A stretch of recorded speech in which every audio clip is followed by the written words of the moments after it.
Hi guys, welcome back. Eric's UK here with another games I have played. And continuing the recent run of World of Darkness games, the next one in line is Changling the Dreaming, which I only ever played once, to be fair. Changeling is a game about Fae, trapped in the mortal realm. And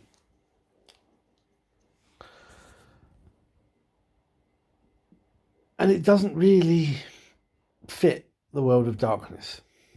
I kind of get the point. It's intended to be a little bit more, I'm going to say light-hearted, but I don't think that's quite the right word. It's dark in its own way. But the idea is that these Fae take on the appearance of children and young adults. I don't think it ever mentions an adult Fae. And these Fae have a sort of glamour about them. So you can't see what they are.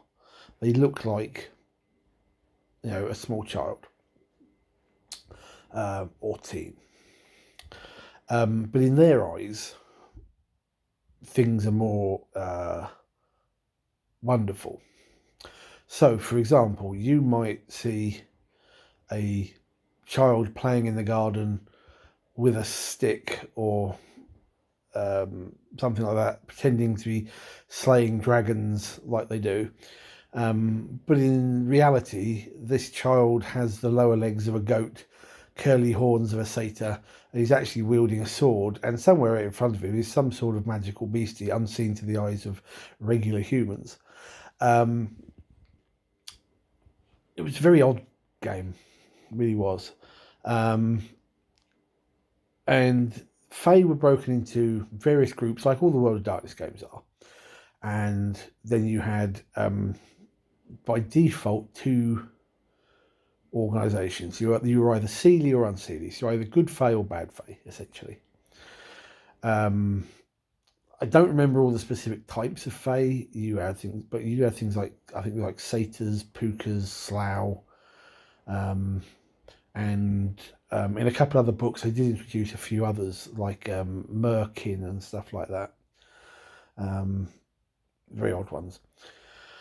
And the character I had was a slough, which is kind of those creepy Fae, all dressed in black, very sort of gothy, pale skin, and what have you. And I had that she lived in the attic of an orphanage, and she had this ability where she could eat people's dreams or something like that. So she used to crawl down out of the attic at night and suck the dreams out of the children, which is very World of Darkness, let's be honest. But in general, it didn't really grab me. I think we had one, maybe two sessions of this particular game, and nobody really picked up on it.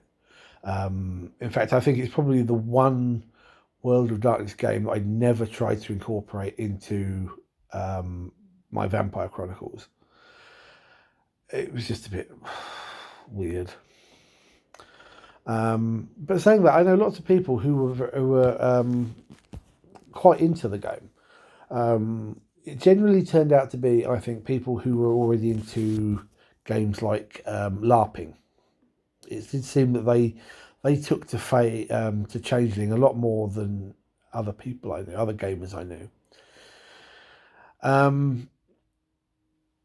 But as I say, it never really. I don't think it really worked. You could have those dark elements that made the World of Darkness what it was, but in general, the game's a little too light-hearted for my tastes. A little too bright. And I could never really see the sort of scenarios you could play with it. At least once I got my head around Vampire and the other games, you had an idea of the sort of scenarios you could write or what have you, but never really fathomed that out with Changeling. I know, as I say, I certainly know how it's following, but I think it was probably one of the worst World of Darkness games for me. And I don't mean that in a bad way. It wasn't a bad game, but it just didn't have that oomph. It didn't have something to catch you. It didn't have something to grab the imagination so well. Don't really have much more to say. That was about 20 years ago that I played, and as I say, it only lasted, I think, 2 sessions. Anyway, have you had any experiences with Changling the Dreaming? And how did you find it? How are your experiences different to mine? I'm really interested on this one. If you've had something like that, drop it down in the comments below, or do me a video response, and we'll see if we can get a discussion going. Thank you very much for listening. Take care of yourselves, guys, and we'll see you for the next vid. Take care. Good gaming.